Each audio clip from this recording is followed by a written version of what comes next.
அஸ்ஸலாமு அலைக்கும் வரஹ்மத்துல்லாஹி வபரகாத்துஹு. அன்பிற்குரிய சகோதர சகோதரிகளே, ஜக்காத் ஏற்படுத்திய பொருளாதார புரட்சிங்கிற தொடர் உரையில் 27ஆம் நாள் இரவில் நம்ம அமர்ந்திருக்கிறோம். நேற்றைய தினம் பித்ரா என்கிற நோன்பு பெருநாள் தர்மத்தை குறித்து பெருமளவிலான செய்திகளை நம்ம அறிந்து கொண்டோம். அதில் இறுதியாக ஒரு செய்தியை சேர்த்து கொள்ள வேண்டி இருக்கிறது. அது என்னென்னு கேட்டால், ஃபித்ராவை ஒரு ஊரில் நம்ம திரட்டி வேறு ஊரில் கொடுக்கலாமா என்று ஒரு பிரச்சனை கிளப்புறாங்க. எதனால் இந்த பிரச்சனை வருகிறது என்று கேட்டால், இந்த ஃபித்ரா விநியோகம் என்பதை வெளிநாட்டில் உள்ள சகோதரர்கள் அனுப்புவதைத்தான் நம்ம விநியோகம் பண்ணுகிறோம்.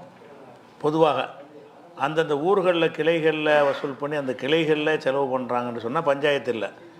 வெளிநாட்டில் இருக்கிற சகோதரர்கள் வந்து நம்ம நாட்டில் என்ன செய்கிறாங்க, ஃபித்ரா கொடுக்கணுமே என்று அவங்களுடைய ஃபித்ரா தொகையை வந்து அங்கே உள்ள அமைப்புகள் வழியாக அல்லது நேரடியாக நமக்கு அனுப்பி வைக்கிறாங்க. இப்படி அனுப்பும்போது என்ன செய்கிறாங்கன்னு கேட்டால், ஒரு ஊரில் வசூலித்து இன்னொரு ஊரில் கொடுக்கலாமா அப்படிங்கிற ஒரு அடிப்படையில் கேட்குறாங்க. அதுக்கு ஏற்கனவே இந்த ஜக்காத்து விஷயமாக ஒரு ஆதாரம் சொன்னோம். அதுவே இதுக்கும் பொருந்தும். ஜக்காத்து விஷயமாக என்னென்னு கேட்டால், பனு சுலைமுடைய ஜக்காத்தை வசூலித்து அதை ரசூலில் மதீனாவில் விநியோகம் பண்ணாங்க. வசூலிக்கிற ஊரில் தான் விநியோகம் பண்ணணும் என்பது கிடையாது, தேவைக்கு விநியோகம் பண்ணுறது தான். இப்போ அந்த நாட்டில் உள்ள மக்கள் யாருக்கு ஃபித்ரா கொடுப்பாங்க? ஃபித்ரா வாங்கக்கூடிய அளவுக்கு அங்கே யாருமே இருக்க மாட்டாங்க. இப்போ சவுதியில், குவைத்தில், அரபு நாடுகளில் பணியாற்றக்கூடிய சகோதரர்கள் இருக்கிறாங்க. அவங்களுடைய ஃபித்ரா தொகையை அவங்கள்ட்டேருந்து வாங்கக்கூடிய அளவில் ஏழைகள் இருப்பாங்களா? அங்கே கொடுக்கணுமாக இருந்தால் அங்கே வாங்குறதுக்கு ஆளுக்கு தேவையே இல்லை, ஃபித்ராவே அவங்களுக்கு தேவைப்படாது. அப்படி நிலையில் இருக்கிறாங்க. அப்போ அவங்க என்ன செய்கிறாங்க, நம்முடைய ஃபித்ரா பயனுள்ளதாக இருக்கட்டுமே என்பதற்காக வேண்டி உள்நாட்டில் ரொம்ப வறுமைப்பட்டவங்க இருக்கிறாங்க என்பதற்காக கொடுக்குறாங்க. அந்த அடிப்படையில் வெளிநாட்டில் இருப்பவர்கள் வந்து, வெளியூரில் இருப்பவர்கள் வந்து இன்னொரு ஊருக்கு ஃபித்ரா கொடுப்பதற்கு தடை இருக்குதான்னா தடை இல்லை, அனுமதியே இருக்குது. ஜக்காத்து சம்பந்தமான அது புகாரில் 6979வது ஹதீஸில் இதுக்கு ஆதாரம் இருக்குது. பனு சுலைம் ஜக்காத்தை வசூலிக்க ஆள் அனுப்புவாங்க. இந்த கணக்கு காட்டுவார்ல, எனக்கு தந்தது உங்களுக்கு தந்ததுன்னு பாரல, அவர் அனுப்புனது வேறு ஊரில் வசூல் பண்ணுறதுக்கு தான். அங்கே வசூல் பண்ணி அங்கே கொடுத்துட்டு வெறுங்கையோடு அவர் வரல, கொண்டுக்கிட்டு தான் வர்றாரு. வசூல் பண்ணிவிட்டு அங்கே விநியோகம் பண்ணிவிட்டு கணக்கை கொண்டாந்து காட்டில் அவர் அந்த பொருளையே கொண்டாந்து ரசூல்லாட்ட கொடுக்குறாரு. அப்போ இங்கே வந்து ரசூல் ஸல்லல்லாஹு அலைஹி வஸல்லம் விநியோகம் பண்ணுறாங்க, பல பகுதிகளுக்கு விநியோகம் பண்ணுறாங்க. அப்போ ஒரு இடத்துல வசூல் பண்ணோம்னு சொன்னால் அங்கே தான் விநியோகிக்கணும் என்று எந்த சட்டமும் கிடையாது. ஜக்காத்துடைய நோக்கமே தேவைகளுக்கு கொடுக்குறது தானே. எங்கே தேவைகள் அதிகமாக இருக்குதோ அங்கே கொடுக்குறது தான் சிறப்பு. அதனால் வெளிநாடுகளில் உள்ள சகோதரர்கள் வந்து அங்கே ஃபித்ரா கொடுக்க இயலாது, கொடுத்தாலும் அதை வாங்குறதுக்கு ஆட்கள் இல்லை. அதனால் அவங்க தாயகத்தில் கொடுக்குறது தான் சிறந்தது. அவங்க விரும்பினார்கள்னு சொன்னால் நம்பகமான அமைப்புகள் வழியாகவும் கொடுக்கலாம்.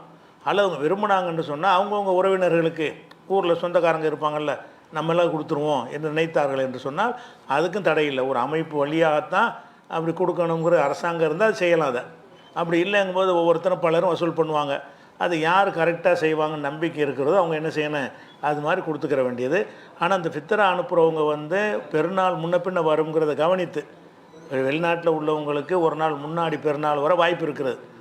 நான் என்ன ஒரு நாள் முந்தைய அவங்க அறிவிச்சிட்டாங்க நோன்பு, அப்போ நமக்கு அவங்களுக்கு ஒரு நாள் வித்தியாசம் வந்துச்சின்னு சொன்னால் அவங்க தொழுகைக்கு முன்னாடி இங்கே கொடுக்கணுமாக இருந்தால் அவங்க ரொம்ப லேட் பண்ணாமல் சீக்கிரமாக வெளிநாட்டில் உள்ளவர்கள் இங்கே அனுப்பிட்டாங்கன்னா தான் அந்த அவங்க பெருநாள் தொழுகைக்கு முன்னாடி அதை நம்முடைய 30வது நாளில் என்ன செய்ய முடியும், அதை வந்து கொடுக்க முடியும். இது ஒரு தகவலாக சொல்லிக்கொண்டு அடுத்த விஷயத்துக்கு போவோம்.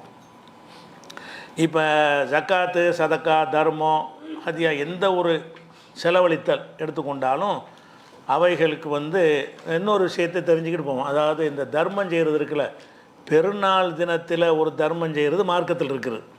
உபரியான தர்மங்களில் ஃபித்ராங்கிற தர்மம் மாதிரி பெருநாள் அன்னைக்குன்னா என்ன செய்யணும், நம்மளால் ஏண்ட சில தர்மங்களை செய்யணும். ஏன்னு கேட்டால் ரசூல் ஸல்லல்லாஹு அலைஹி வஸல்லம் வந்து சொல்கிறாங்க, புகாரில் 1449வது ஹதீஸில் வந்து பெருநாள் உரை நிகழ்த்துவாங்க. அப்போ ஆண்களுக்கு உரை நிகழ்த்திடுவாங்க. இந்த ஆண்களுக்கு சொன்ன செய்தி பெண்களுக்கு எட்டாது. அப்போ ரசூல் ஸல்லல்லாஹு அலைஹி வஸல்லம் இங்கேருந்து அந்த பெண்கள் பகுதிக்கு போய் அங்கே ஒரு உரை நிகழ்த்துவாங்க. அந்த உரையெல்லாம் என்ன விஷயம்னு கேட்டால், தர்மம் செய்யுங்க, பெருநாள் தினத்தில் தர்மம் செய்யப்படி தான் என்ன செய்வாங்க, ஒரு அறிவுரை சொல்லுவாங்க. அப்போ பெருநாள் தினத்தில் தர்மம் செய்யும்படி கட்டளையிட்ட காரணத்தினால நம்ம பெருநாள் அன்னைக்குன்னு ஏதாவது ஒரு ஒரு தான தர்மங்கள் என்ன செய்யணும், செஞ்சுக்கிறது ஒரு சிறப்பு. இதுக்கப்புறமேலே தெரிந்து கொள்ள வேண்டிய விஷயம் என்னென்னு கேட்டால், நம்ம கொடுக்குற ஜக்காத்தை கொடுக்குறோம், அல்லாட்டிருந்து கடமை நீங்கிறதுங்கிற ஒரு வகை. அது இல்லாமல் நமக்கு கூலி கிடைக்கணும். இந்த ஜக்காத்து கொடுத்தோம் என்று சொன்னால் இதற்கு அல்லாஹ்விடத்தில் நமக்கு கூலி கிடைக்க வேண்டும். சதக்கா கொடுத்தோம் என்றால் அல்லாட்ட கூலி கிடைக்க வேண்டும். அந்த கூலி கிடைப்பதை பாதிக்கக்கூடிய சில விஷயங்கள் இருக்குது. அதை செஞ்சு நம்முடைய தர்மங்களை பாழாக்கிடக்கூடாது. எந்த ஜக்காத்தாக இருந்தாலும் சரி, சதக்காவாக இருந்தாலும் சரி, சதக்கத்துல் ஃபித்ரு இதை கூட எடுத்துக்கொண்டாலும் சரி தான். இதெல்லாம் நம்ம கொடுத்துட்டோம், கடமை நீங்கிருச்சுங்கிறது ஒரு வகை.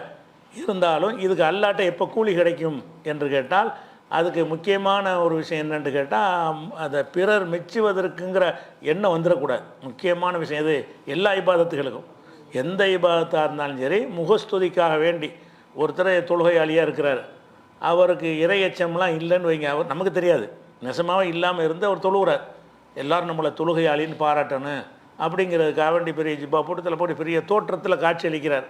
அவர் உள்ளம்புறம் என்னவாக இருக்கும்னா, நம்மளை பார்த்து ஒரு இறை பக்திமான் என்று மக்கள் நம்பணும் நினச்சிட்டாருன்னு வைங்க, தொழுகைக்கெல்லாம் கூலி கிடைக்காது. அந்த தொழுகிறாரு, அவருக்கு எந்த ஒரு நன்மையுமே கிடைக்காது. அப்போ இரவு பள்ளியாசன் ராத்திரி பகல் நின்று வணங்குறாரு, அது என்னடானா வணக்கசாலின்னு பேர் வாங்கணுன்னு செஞ்சார்னு வைங்க, அதுக்கு கூலி இல்லாமல் போயிடும். அதனால் ஃபஸ்ட்டு நம்ம வழங்க வேண்டிய என்னென்னு கேட்டால், முகஸ்துதி இருக்கக்கூடாது. எந்த ஒரு காரியம் செஞ்சாலும் இது அல்லாவுக்காக செய்யலாம். இந்த தர்மத்தை பகிரங்கமாகவும் செய்யலாம், ரகசியமாகவும் செய்யலான்னு இருக்குது. அதனால் முகஸ்துதிக்கு வாய்ப்பு கூட. ரகசியமாக தான் செய்யணும்டா முகஸ்துதி வராது. நம்ம தனியாக கூட்டு ஒரு ஆள்கிட்ட செஞ்சோன்னு கொடுத்தோன்னு வைங்களேன், முகஸ்துதி வராது. ஆனால் 4 பேர் தெரிகிற மாதிரி ஒரு பகிரங்கமாக கொடுத்தோன்னு சொன்னால், இந்த எனக்கு ஒரு 1000 ரூபா ரசீது போட்டுக்கிறேன், ஒரு சபையில் வச்சு ஒருத்தர் கொடுக்குறாரு, அப்போ எல்லோரும் தெரிஞ்சு போயிருதில்ல, இதில் கொடுக்கலாம்னு கொடுக்கலாம். அப்படி கொடுக்கும்போது என்ன நேரத்தில் கொடுக்கணும், நம்ம கொடுத்த நிறைய பேர் கொடுப்பாங்க, அப்படி கொடுக்கணும். அந்த பொது பகிரங்கமாக கொடுப்பதில் என்ன இருக்கணும்னு கேட்டால், இன்னும் பல பேர் நம்மளை பார்த்து என்ன செய்யணும், கொடுக்கணும், அதிகமாக ஏழைகளுக்கு கிடைக்கணும் என்பதற்காக வந்துட்டால் கூலிக்கு உரியதாக மாறிடும். நம்ம கொடுத்தோங்கிறத ரிஜிஸ்டர் பண்ணணும் அப்படின்னு வந்துட்டால் கூலி இல்லாமல் போயிடும். அதனால் ரகசியமாகவும் பகிரங்கமாகவும் தர்மம் செய்ய அனுமதி இருக்கிறது. குரானில் 2:274 அல்லதின் இம்ஃபியூக்கும் அம்வாலகும் பில்லைல் ஒன்னஹாரி சிறம் வாலானியா, இரவுலையும் பகல்லையும் வெளிப்படையாகவும் பகிரங்கமாகவும் யார் தர்மம் செய்கிறார்களோ அவங்களுக்கு கூலி இருக்கிறது, பகிரங்கமாக கொடுக்கலாம். அதே மாதிரி 2:271 இன் துபுது சதகாத்தி ஃபனி எம்மாஹிய இன் துஹ்பூஹா ஓ தூத்துஹல் ஃபுக்ரா ஓ ஹைருல்லக்கும், நீங்கள் பகிரங்கமாக சதக்கா கொடுத்தீர்களே ஆனால் அதுவும் நல்லது, அதை மறைத்து நீங்கள் ஏழைகளுக்கு கொடுத்தீர்களே ஆனால் அதுவும் நல்லது என்று அல்லாஹ் சொல்கிறதுனால நீங்கள் பகிரங்கமாக கொடுக்கலாம். ஆனால் என்ன இருக்குன்னு, பகிரங்கமாக கொடுத்தா நமக்கு முகஸ்துதி வந்துடும் இருந்தால் நீங்கள் ரகசியமாக கொடுத்துடணும், காப்பாற்றிக்கொள்ளணும். நம்ம பகிரங்கமாக கொடுத்தா என்ன செய்ய, நமக்கு ஒரு மமதை வந்துடுறேன், நம்ம 4 பேர்கிட்ட பெருமையை எதிர்பார்த்துருவோன்ற மனசில் வருமானால் அப்படிப்பட்டவர்கள் என்ன செய்யக்கூடாது, பகிரங்கமாக கொடுக்கக்கூடாது. பகிரமாக கொடுப்பதில் ஷைத்தான் வழிகெடுக்க வாய்ப்பு ஜாஸ்தி, ரகசியமாக கொடுக்கும்போது வாய்ப்பு கிடையாது. அதனால் ரசூல் ஸல்லல்லாஹு அலைஹி வஸல்லம் என்ன செய்கிறாங்கன்னு கேட்டால், 7 பேர் அரசில் நிழல் பெறுவார்கள்னு சொல்கிறாங்கல்ல, 7 பேர் அரசு மகசர் மைதானத்தில் கடுமையான அந்த விசாரணை மன்றம் நடக்கும் இல்லையா, அன்றைய தினத்தில் வெப்பத்தில் எல்லாம் கருகுவாங்க. அந்த நேரத்தில் அரிசிக்கு கீழே மட்டும்தான் நிழல் இருக்கும், வேறு எங்கேயுமே நிழல் இருக்காது. அந்த அரிசிக்கு கீழே 7 வகையான மக்களுக்கு அல்லாஹ் அந்த வாய்ப்பு அளிக்கிறான். அதில் ஒரு ஆள் யாருன்னு கேட்டால், ஒரு ரஜுலுன் சத்தக பி சதகத்தின், ஒரு தர்மம் செய்கிறான், ஃபஹ்ஃபாஹா அதை ரகசியமாக செய்கிறான், ஹத்தாலா தாலம ஷிமாலுஹு மா துன்ஃபிகு யமீனுஹு, அவனுடைய வலது கை கொடுப்பது அவனுடைய இடது கைக்கு தெரியாத அளவுக்கு.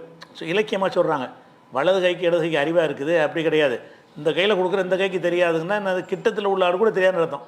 அருகில் உள்ளவர்களுக்கு கூட, தெரிஞ்சவர்கள் கூட, பொண்டாட்டி பிள்ளையை கூட, அண்ணன் தம்பி கூட தெரியாத அளவுக்கு அப்படி ரகசியமாக கொடுத்தானே, ஆனால் அவனுக்கு அரசுக்கு கீழே நிழல் இருக்குது. அப்போ ரகசியமாக கொடுப்பது எவ்வளோ சிறப்பு என்றால், அரசுக்கு கீழே நிழல் தர்ற அளவுக்கு உள்ளதாக இருக்கிறதுனால ரகசியமான முறையில் கொடுப்பதற்கு நம்ம முயற்சி பண்ணணும்.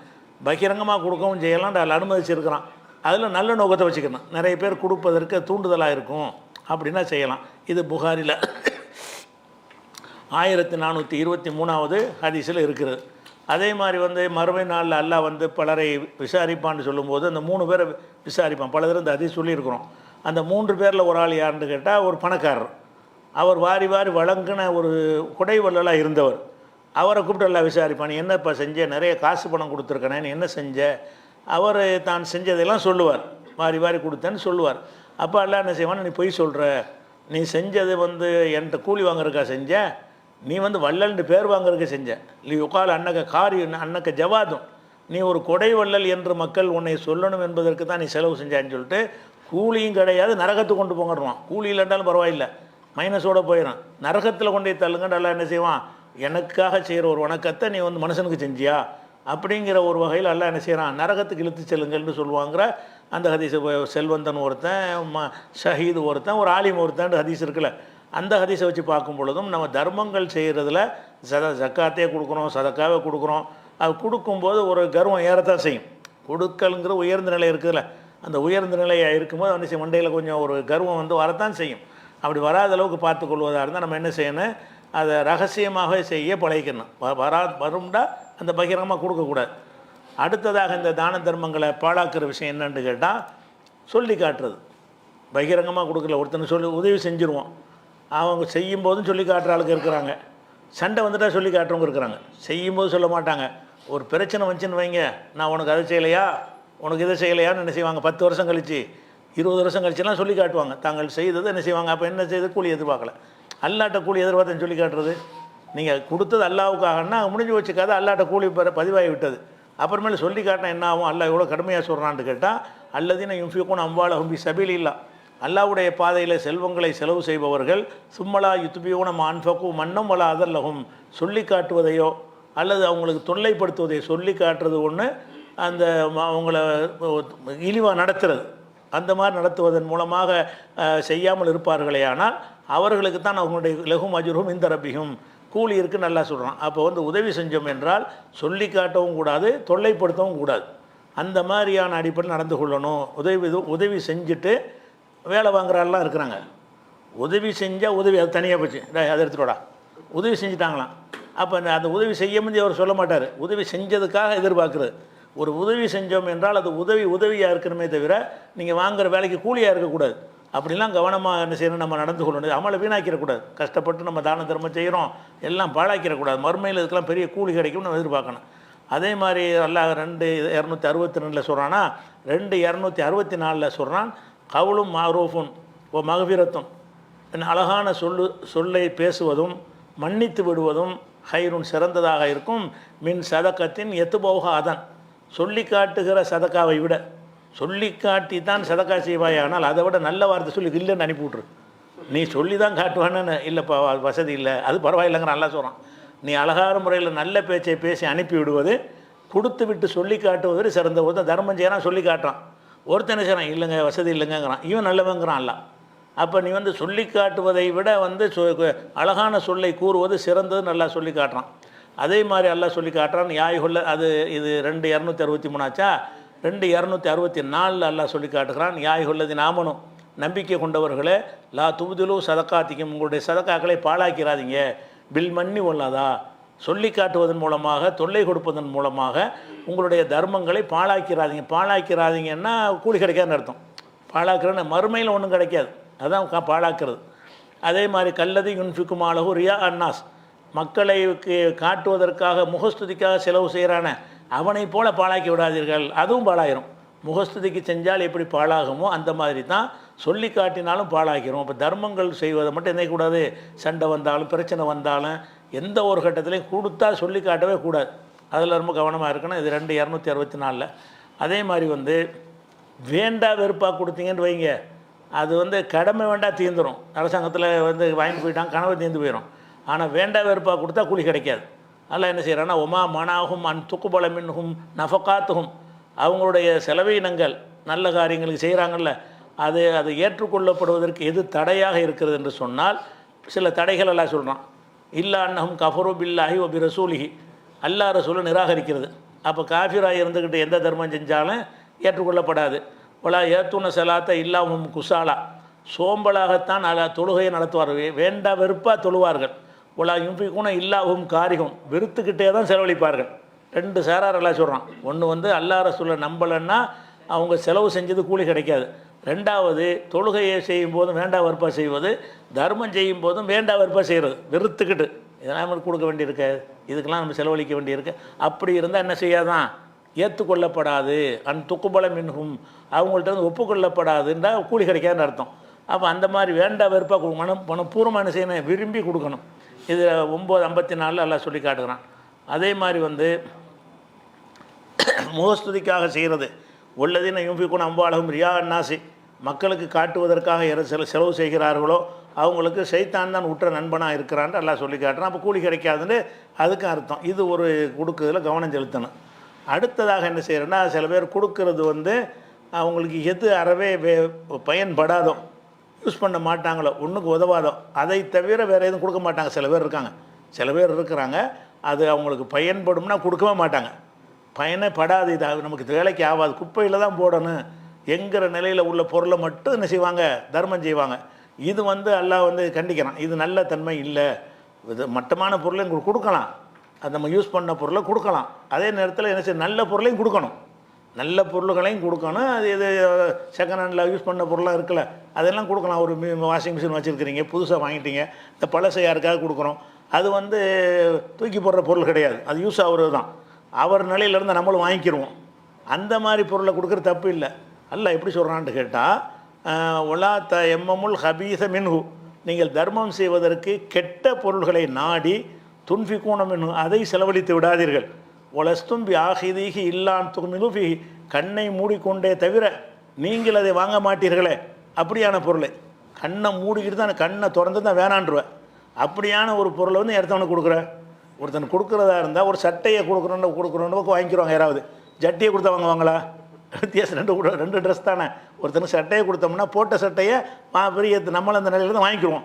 ஒரு பயன்படுத்தின சட்டையை வந்து மறுபடியும் வாங்கிக்கிற பழக்கம் இருக்குது. ஆனால் ஒருடைய உள்ளாடைகளை வாங்க மாட்டாங்கல்ல, ஒரு உள்ளாடையை கொடுத்தாங்கன்னா அது அவங்க கண்ணை மூடி கூட வாங்க மாட்டாங்க. அப்போ அந்த மாதிரியான பொருள்களை என்ன செய்யக்கூடாது, கொடுக்காதீங்க. அப்படி மட்டமான பொருளை கொடுக்கக்கூடாதுன்னு ஒரு எல்லாம் கண்டிக்கிறான். இதெல்லாம் வந்து தர்மத்தில் வந்து பாழாக்காமல் இருப்பதற்குரிய ஒழுங்குமுறைகள். அடுத்த முக்கியமான விஷயம் என்னென்னு கேட்டால், எல்லா மக்கள்கிட்டையுமே இந்த கஞ்சத்தனம்ங்கிறது இருக்குது. கஞ்சத்தனத்தில் விடுபடணும். கஞ்சத்தனமாக இருக்கிறதுக்கு வந்து மார்க்கத்தில் குற்றம்னு நிறைய பேர் வழங்க மாட்டேங்குது. அதாவது கஞ்சத்தனம் பண்ணுறாங்கள, ரொம்ப இறுக்கி பிடிச்சிக்கிட்டு அந்த மாதிரி ஒரு தாராள மனப்பான்மையோடு தான் இருக்கணும் காசு பணத்தில். அப்படி இல்லைன்னு சொன்னால் அந்த கஞ்சத்தனம் பண்ணியதற்கே தண்டனை இருக்குன்னு நல்லா சொல்லி காட்டுறான். 3வது சூறாவில் 180வது வசனத்தில் சொல்கிறான், ஒலா யஹஸபன் அல்லதீன யப்ஹலூன பிமா ஆத்தாஹுமுல்லாஹு மின் ஃபத்லிஹி, அல்லாஹ் வழங்கிய அந்த செல்வங்களை கொண்டு கஞ்சத்தனம் செய்கிறார்களே, அவர்கள் வந்து அது நல்ல ஹைரல்லஹும், அது நல்லது என்று நினைக்காதீங்க. கஞ்சத்தனம் பண்ணால் நல்லது நினைக்கிறான், ஏன் மிச்சமாகும்ல, அள்ளி கொடுத்தா குறைஞ்சி போயிடும், நம்மளை வச்சுக்கிட்டோம்னா நம்மள்கிட்ட தேங்கி நிற்கும்னு நினைக்கிறான், அது நல்லது நினைக்கிறான். கஞ்சத்தனம் பண்ணுவது நல்லது என்று மக்கள் நினைத்து கொண்டிருக்கிறார்கள். நல்லது நினைக்காதீங்க. பல்ஹோ ஷர்ருல்லஹும், அது அவங்களுக்கு கெட்டதாக இருக்கிறது. தவ்வக்கோணம் மா பஹிலுபிஹி யோமல் கியாமா, கியாமத்து நாளையில் வந்து அவர்கள் எதை கொண்டு கஞ்சத்தனம் பண்ணினார்களோ அதை கொண்டு என்ன செய்யப்படனா அவங்களுடைய கழுத்துகளில் மாலையாக போட்டு சுருக்கப்படும், ஈர்க்கப்படும் நல்லா சொல்கிறான். அப்போ அந்த கஞ்சத்தனம் பண்ணிய பொருள்களை கொண்டே எல்லாம் என்ன செய்வான், நம்மளுக்கு வந்து தண்டனை கொடுப்பேன்னு சொல்லி காட்டுறான். அதெல்லாம் கஞ்சத்தனம்ங்கிறத என்ன செய்யணும், தவிர்க்கணும். 3:180 எல்லாம் சொல்லி காட்டுறான். அதே மாதிரி வந்து கஞ்சத்தனம் பண்ணுறவங்கள காஃபீர் லிஸ்ட்லெல்லாம் சேர்க்குறான். அல்லதுன்னு எபுகலூன்னு, யார் கஞ்சத்தனம் செய்கிறார்களோ, ஓ யமுருடன் நாசபில் புகுலி, கஞ்சத்தனத்தை கொண்டு மக்களுக்கும் ஏவுகிறார்களோ, ஓ எக்துமூன மாத்தாஹமுல்லாஹுமின் ஃபத்லிஹி, அல்லாஹ் அவர்களுக்கு வழங்கிய செல்வங்களை மறைக்கிறார்களோ. நிறைய பேர் வச்சுக்கிற சொல்லவே மாட்டாங்க, பெரிய பெரிய காசு பணம்லாம் வச்சுருப்பாங்க, கிழிஞ்ச சட்டையை போட்டுட்டு வர்றது. அவனை கேட்டுருவான்ல, கொஞ்சம் செழிப்பாக இருந்தோம்னா அவங்க எதாவது கேட்டுருவாங்க அப்படிங்கிறதுக்காக வேண்டி. அப்படிலாம் அல்லாஹ் வழங்கியதை மறைக்கக்கூடாது. அல்லாஹ் எவ்வளோ செல்வம் தந்தாலும் அதை வெளிப்படையாக நம்மள்ட்ட என்ன செய்யணும், காட்டிக்கிறணும். முசாஃபிர் வேஷம் போடக்கூடாது. ஏன்னு கேட்டால் அம்மா பி நேமத்து ரப்பிக்கு ஃபஹத்தீஸ், அல்லாஹ் உனக்கு வழங்கிய நேமத்துகளை வந்து எடுத்து பேசிக்கொண்டே இரு, சொல்லிக்கொண்டே இருக்கணும். மக்கள்கிட்ட என்ன செய்யணும், அல்லாஹ் எனக்கு தந்திருக்கிறான், எனக்கு கார் தந்திருக்கிறான், பங்களா தந்திருக்கான்னா அதை காட்டுங்க. அல்லாஹ் தந்த இதுகளை மறைக்கக்கூடாது. மறைக்கிறவங்க யாராக இருப்பாங்கன்னு கேட்டால் கேட்டுருவாங்கிறவங்க தான் மறைப்பாங்க. எதனால் மறைக்கிறாங்க, இதெல்லாம் இருக்கிற காட்டிட்டோம்னா நம்மள்ட்ட வந்து கேட்பாங்க, 4 பேர் நம்மளை கேட்கக்கூடாதுன்னு நம்ம அவனோட முசாஃபிர் ஆகிக்கிறணும்னு நினைக்கிறாங்க. அவனை விட நம்ம முசாஃபிர் இருந்தால் கேட்பாங்களா? அப்போ அல்லாஹ் என்ன செய்கிறான்னு கேட்டால், அல்லதீன எப்ஹலூன, யார் கஞ்சத்தனம் செய்கிறார்களோ, யாமுருன் நாசபில் புகுலி, மக்களுக்கும் கஞ்சத்தனத்தை பற்றி ஏவுகிறார்களோ, ஓ எக்குத்துமூன மா ஆத்தாஹமுல்லாஹு மின் ஃபத்லிஹி, அல்லாஹ் வழங்கிய அருளை, அந்த அருட்கொடைகளை மறைக்கிறார்களோ. கல்வியை மறைக்கிறதுங்க சொல்லலை, அல்லாஹ் வழங்கிய அருள்களை, காசு பணத்தை மறைத்து கொள்கிறார்களோ, மக்களுக்கு காட்டாமல் மறைத்து வைத்துக் கொள்கிறார்களோ, ஆத்தத நாளில் காஃபிரின் அதாப முகினா, இத்தகைய காஃபிர்களுக்கு இழிவு தரும் வேதனை ஆக்கி வைத்திருக்கிறோங்கிற காஃபிர் லிஸ்ட்டு சேர்க்குறான். கஞ்சத்தனம் பண்ணி அடுத்தவனை கஞ்சத்தனம் பண்ண சொல்லி அல்லாஹ் தந்திருக்கிற அருளை மறைத்து அப்படி வாழ்ந்தார்கள் என்று சொன்னால் அவங்களுக்கு கடுமையான தண்டனை இருப்பது மாத்திரம் இல்லாமல் காஃபிர் லிஸ்ட்டில் அல்லாஹ் வந்து சேர்க்குறான். அதே மாதிரி சில ஆளுக்கு என்ன செய்கிறாங்கன்னு கேட்டால், ஒரு கஷ்டத்தில் இருப்பாங்க. கஷ்டத்தில் இருக்கும்போது என்ன செய்வாங்கன்னா, அல்லாஹ் மட்டும் நமக்கு வசதி தந்துட்டான்னு வைங்க, எப்படியாவது இந்த ஒரு ஏழைக்கு உதவி அப்படின்னு நினைப்பாங்க. கஷ்டத்தில் இருக்கும்போது ஒரு பிரார்த்தனை செய்வாங்க, ஒரு துவாவெலாம் செய்வாங்க. யா அல்லாஹ் எனக்கு நீ கொடுத்தாயானால் நான் ஒரு பள்ளிக்கூடம் கட்டுவேன், நீ எனக்கு கொடுத்தாயானால் நான் ஒரு பள்ளிவாசலை கட்டுவேன், நீ எனக்கு கொடுத்தாயானால் ஒரு ஏழைக்கு நான் தொழில் வச்சு கொடுப்பேன், நீ எனக்கு அள்ளி கொடுத்தால் 10 பேருடைய கடனை நீக்குவேன் என்றெல்லாம் நிறைய துவா செய்வார்கள். அல்லாஹ் கொடுத்துட்டான்னு வைங்க, அப்படி ஒன்று துவா செஞ்சு ஆபத்துக்கு வராது. அல்லாஹ் கொடுத்த பிறகு என்ன செய்ய மாட்டாங்க, அதை மறந்துடுறான். அதை அப்படி சொல்லி காட்டுறான். இப்போ மின்ஹும் மண் ஆகதல்லா, மக்களில் வந்து அல்லாவிடத்தில் உடன்படிக்கை எடுத்தவர்கள் இருக்கிறார்கள். உடன்படிக்கைனா துவா செய்கிறது தான். உடன்படிக்கை எடுத்தவர்கள் இருக்கிறார்கள். எப்படியே லைன் ஆத்தானாம் என் ஃபதுலிஹி, அல்லாஹ் அவனுடைய அருளை நமக்கு தந்தானையானால் நசத்த கண்ணை நாங்கள் சதக்கா செய்வோம், உள்ள நக்கூன மின சாலிஹீன், நல்லடியார் ஆவோம் என்று சொல்லுகிற அல்லாட்ட உடன்படிக்கை எடுக்கிறாங்க. உடன்படிக்கை எடுக்கிறது கொண்டு அர்த்தம் துவா செய்கிறாங்க. இறைவா எனக்கு இதை கொடுப்பாயானால் நான் இதுக்கெல்லாம் செய்வேன், எனக்கு மாத்திரம் நீ காசை கொடுத்து பாரு, நான் எப்படி அள்ளி கொடுக்குறேன்னு பாருலாம் துவா செய்வாங்க. அப்போ அல்லாவிடத்தில் கேட்குறதுங்கிற ஒரு ஒப்பந்தம். அது நீங்கள் அல்லாவிடத்தில் செய்கிற துவாங்கிறது என்னது, அல்லாவுக்கும் உங்களுக்கும் செய்து கொள்ளுகிற அக்ரிமெண்ட் அது. அப்போ அல்லாவிடத்தில் ஒரு அக்ரிமெண்ட் பண்ணுறீங்க. என்ன அக்ரிமெண்ட்டு, எங்களுக்கு அல்லாஹ் வழங்கினான் என்று சொன்னால் நாங்களும் வழங்குவோம். ஆனால் ஃபலம்மா ஆத்தாகும் என் பதுலிகி, அல்லாஹ் அவருக்கு அந்த அருளை கொடுத்த உடனே பகிலூபிகி கஞ்சம் செய்கிறார், கஞ்சத்தனம் பண்ணுறாங்க. நீ தானே கேட்ட, அல்லாஹ் தந்தா வழங்குவேன்னு சொன்னியா இல்லையா, அல்லாஹ் தந்துட்டான்ல, அப்போ சொன்னபடி வழங்கணுமா இல்லையா, அப்போ கஞ்சத்தனம் செய்கிறார்கள். இது வந்து நிஃபாக்குங்கிறான் அல்லாஹ், முனாஃபிக்குத்தனம். முனாஃபி 2 வேஷம் போடுறான்ல, 2 வேஷம் தானே இது. அதாவது காசு வரத்துக்கு முந்தைய ஒரு நிலை, வந்தவுன ஒரு நிலை. முனாஃபி ஃபாக்கபகும் நிஃபாக்கன் ஃபி குலூபிஹிம், அவங்க உள்ளத்தில் வந்து அல்ல நிஃபாக்கை முனாஃபிக்குத்தனத்தை வந்து ஏற்படுத்தி விட்டான்னு சொல்லி காட்டுறான். அதனால் ஒரு விஷயத்தை நம்ம அல்லாட்ட ஒரு பிரார்த்தனை செஞ்சு இப்படி செய்வோம் அப்படி செய்வோம்னு சொன்னால் நிறைவேற்றிடணும். அல்லாஹ் நமக்கு தந்து விட்டான் என்று சொன்னால் காசு வந்தோன்னு மாறிடக்கூடாது.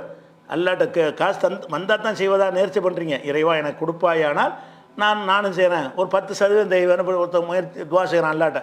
அல்ல எனக்கு நீ வந்து செல்வத்தை வழங்கினால் 2.5 ஜக்காத் தனியாக இருக்கட்டும், உதாரணத்துக்கு வேண்டி நான் 10% நான் உனக்காக கொடுக்குறேன்னு ஒருத்தன் துவா செய்கிறான்.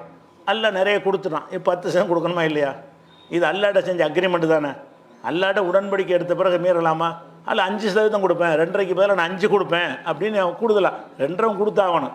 2.5க்கு மேலே உள்ள விருப்பத்தின் பார்ப்பட்டது. அதை வந்து ஒருத்தன் வந்து அல்லாட்ட ஒரு துவா செய்து ஒரு அக்ரிமெண்ட் போட்டானேனால் அதை மீறக்கூடாது. அதுலேயும் நம்ம கவனமாக இருக்கணும். இந்த கஷ்டமான நேரத்தில் இந்த மாதிரி பிரார்த்தனை செஞ்சவர்கள்லாம் நல்லா காசு கொடுத்தவொன்னே மாறி போயிடுறாங்க, படும் கஞ்சனை மாறிடுறாங்க. இது 9வது சூறாவில் 77வது வசனத்தில் அல்லாஹ் வந்து எச்சரித்து காட்டுகிறான். அதே மாதிரி வந்து ஹான்தும் உலாயி துதாவுனலி துன்ஃபிகு ஃபி சபீலில்லா, அல்லாஹ்வுடைய பாதையில் செலவு செய்வதற்காக அவர்களை அழைக்கப்பட்டார்கள் என்று சொன்னால் ஃபமின்கும் மை யபுகலு, உங்களில் வந்து கஞ்சத்தனம் பண்ணுறவர்கள் இருக்கிறார்கள்.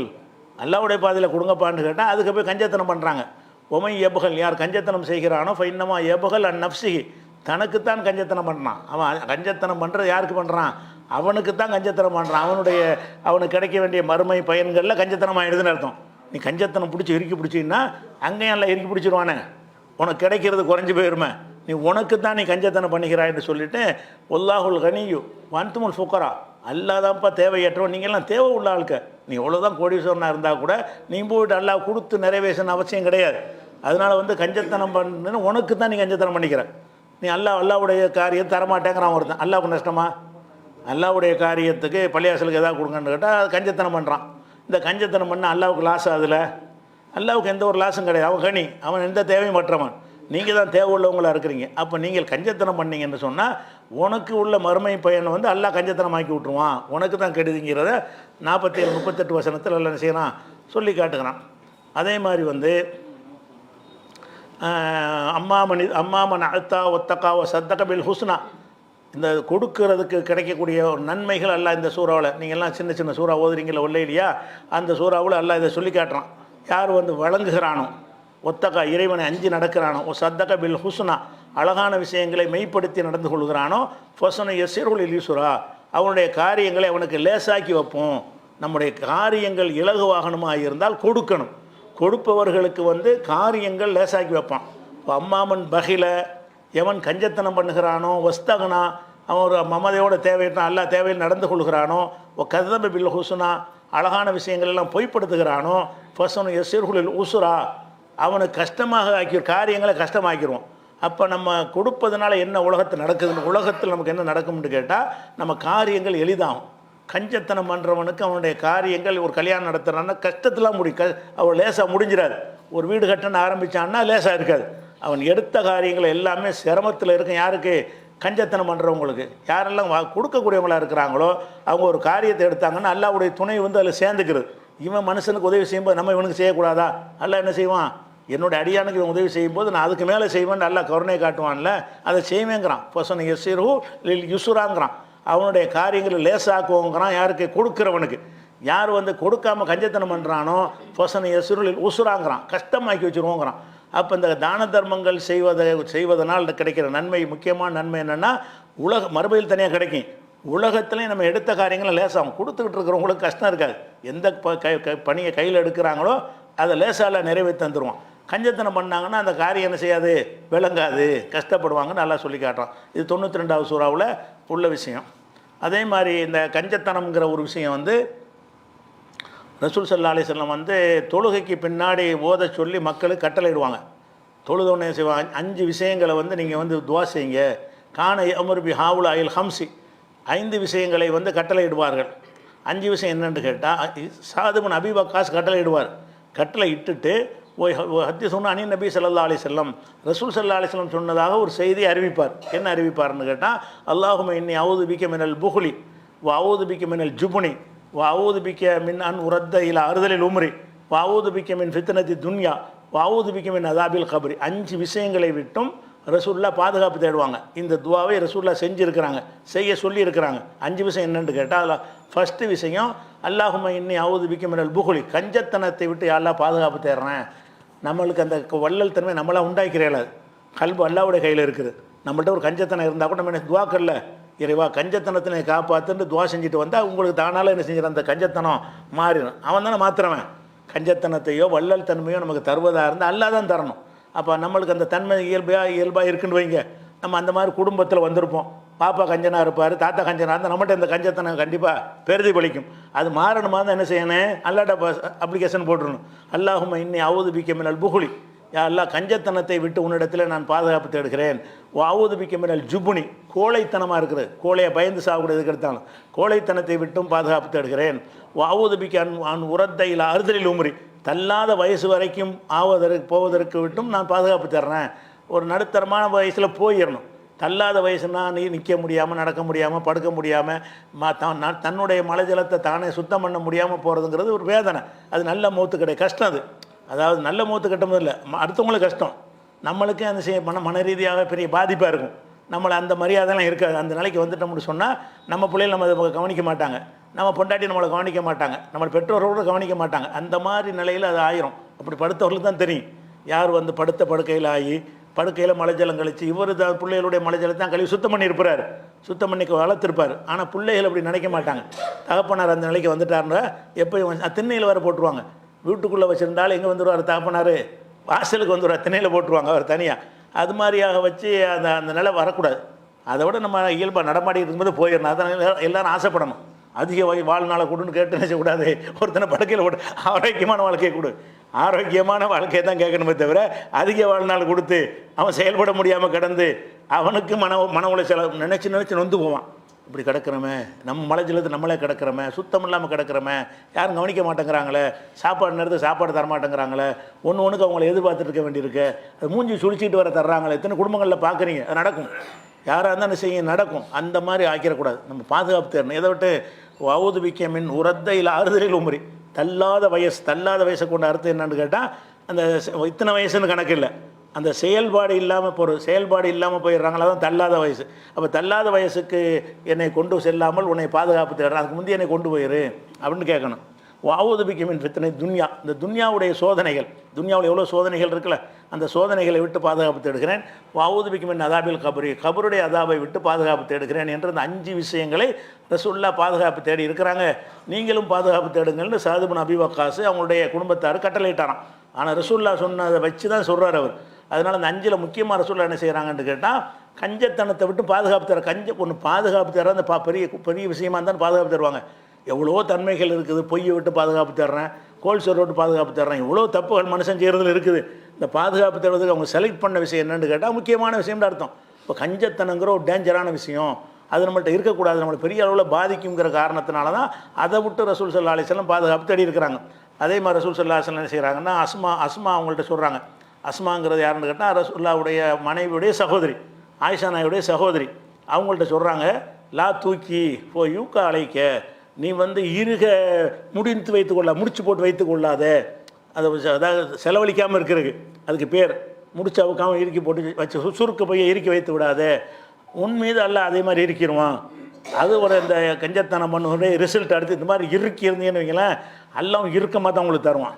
நீங்கள் லூஸாக விட்டு இருந்தால் அல்ல நினைச்சு உங்களுக்கு ஃப்ரீயாக உங்களுக்கும் தருவான். நீ வந்து லா தூக்கி இருக முடித்து கொள்ளாத, உனக்கு இருக முடித்து கொள்ளப்படும், உனக்கு அல்லா தருவது என்ன செய்யப்படும், அதை வந்து டைட் பண்ணி விட்ருவான் அல்லா. அப்போ நீங்கள் டைட் பண்ணிங்கன்னா அல்லாவும் டைட் ஆக்கிடுவான்ட்டு ரசூல் ஸல்லல்லாஹு அலைஹி வஸல்லம் சொல்கிறாங்க.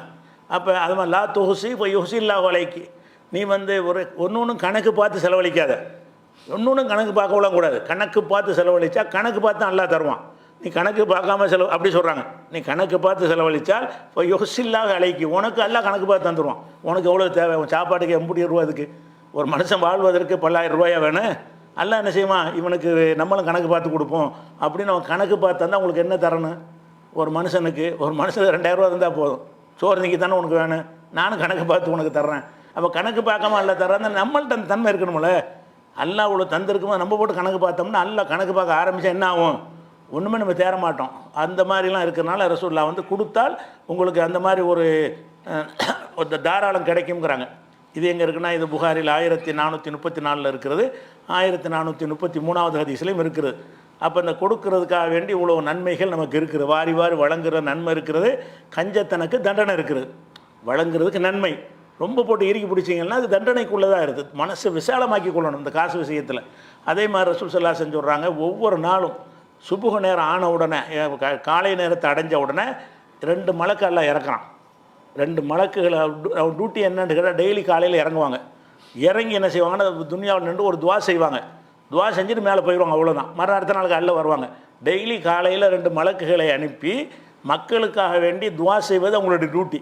அது என்ன துவா செய்வாங்களாம், இப்போ யக்கூலு அஹதுஹுமா, ஒருத்தர் துவா செய்வானா, அல்லாஹும் ஆத்தி முன்ஃபிகன் ஹலஃபன், எல்லாம் செலவு செய்கிறவனுக்கு அதுக்கு பிரதிபலனை கொடுத்து உலகத்தில் நீ கொடுத்துரு, பிரதிபலனாக என்ன செய்கிற உலகத்திலேயே கொடுத்துரு என்று ஒருத்தர் கேட்பார். நீங்கள் செலவு செஞ்சான்னா அவனுக்கு நல்லபடியாக கொடு அப்படின்னு ஒரு மலக்கு துவா செய்வாராம். இன்னொரு மலக்கு என்ன செய்வார்னா, அல்லாஹும் ஆத்தி மும்சிக்கன் தலஃபன், செலவு செய்யாமல் இறுக்கி பிடிப்பவனுக்கு அவனுக்கு குறைத்து கொடு, அவனுக்கு கொடுப்பதில் குறைவு ஏற்படுத்துன்னு அவர் கேட்பாராம். அப்போ மலக்கு 2 மலக்கு அனுப்பி ஆளுக்கு ஒரு துவா செய்ய சொல்கிறான் அல்லா. டெய்லி அல்லாவுடைய ஒரு துவா மலக்கு செய்கிறாங்க. யாருக்கு? கொடுப்பவனுக்கு அள்ளி கொடு, கொடுக்காமல் இருப்பவனுக்கு குறைச்சி கொடுன்னு கேட்பாங்களாம். அப்போ அந்த மலக்குகள் அனுப்புகிறான், அல்ல அனுப்புகிறான் என்ன அர்த்தம்னா அல்ல ஏற்றுக்கிறான் அர்த்தம். இந்த மலக்கு கேட்குறாருன்னு சொன்னால் போய் கேளுன்னு தானே சொல்கிறான்.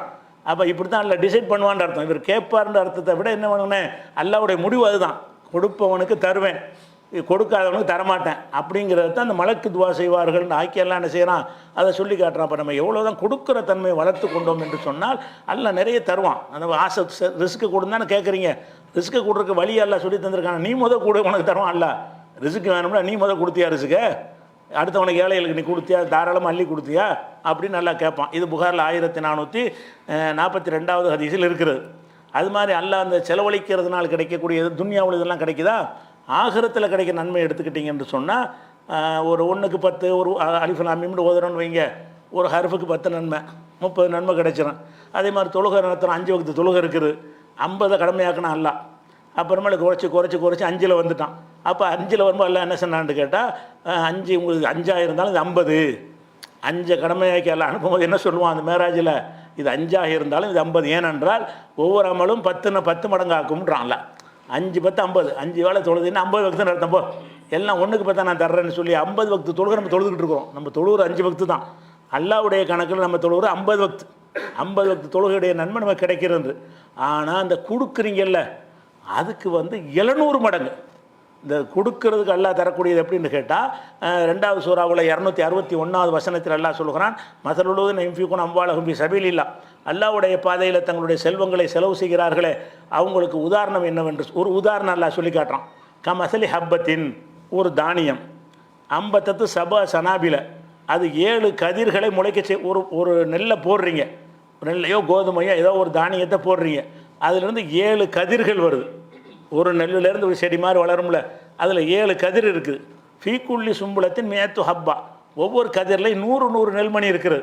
100 தானியம் இருக்கும். ஒன்று போடுறீங்க, அது கதிர் வந்து 7 கதிர். ஒவ்வொரு கதிருக்குள்ளே எத்தனை இருக்கும்? 100 தானியம் இருக்கும். இப்படிங்கிற இதான் இதுக்கு உதாரணம்னு சொல்லிட்டு, ஒல்லாஹு யுலாயிஃபு லிமன் யஷா, அல்லாஹ் நாடியவர்களுக்கு இதை விட ஜாஸ்தியாக கொடுப்பாங்கிறான். இந்த நெல்லை உதாரணம் காட்டிட்டு, ஒரு நெல்லை தான் நீ போட்ட 700 கிடைக்குதா இல்லையா? இதுதான் செலவழிக்கிறதுக்கு உதாரணம்.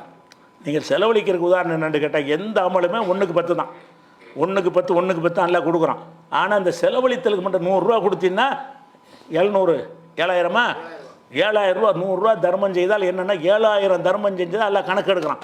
அப்போ 1 ரூபா கொடுத்தாலும் என்னவாச்சு? 700 ரூபாயா? ஒரு ரூபா கொடுத்தீங்கன்னா 700 ரூபா கொடுக்குறேன்னு அர்த்தம். அப்போ அல்லாஹ் வந்து ஒவ்வொரு தர்மத்துக்கும் 700 மடங்குங்கிறது குறைஞ்சபட்சம் தான். இது நாடியவர்களுக்கு அதுக்கு மேலே கொடுப்பேங்கிறான். இந்த நெல்மணி உதாரணத்தை சொல்லிவிட்டு, ஒல்லாஹு யுலாயிஃபு லிமன் யஷா, நாடியவர்களுக்கு வந்து அதை விட ஜாஸ்தியாக கொடுப்பான் அப்படின்னு அல்லாஹ் என்ன செய்யறான் சொல்லி காட்டுகிறான். அதே மாதிரி வந்து அல்லாஹ்வுடைய மதருள்ளதீன இன்ஃபியூக்குன் அம்பாலகும் இப்திகா மரலாத்தில்லா, அல்லாஹ்வுடைய திருப்தியை நாடி இப்போ தஸ்பீத்தன்மை நம்புசிக்கு மன உறுதியோடு யார் தங்களுடைய செல்வங்களை செலவு செய்கிறார்களோ அவங்களுக்கு இன்னொரு உதாரணம் எல்லாம் சொல்கிறான். இது ஒரு உதாரணம். இன்னொரு உதாரணம் சொல்கிறான். கமசலி ஜன்னத்தின் பிரபுவத்தின், மேலான மேட்டு பாங்கான இடத்துல இருக்கக்கூடிய ஒரு தோட்டம் இருக்கிறது. அசாபகா வாபிலும், அந்த தோட்டத்துக்கு மழை பெய்து கொண்டு இருக்கு. தண்ணீர் பஞ்சம் இல்லாமல் அப்பப்போ உரிய நேரத்தில் மழை பெய்து விடுகிறது.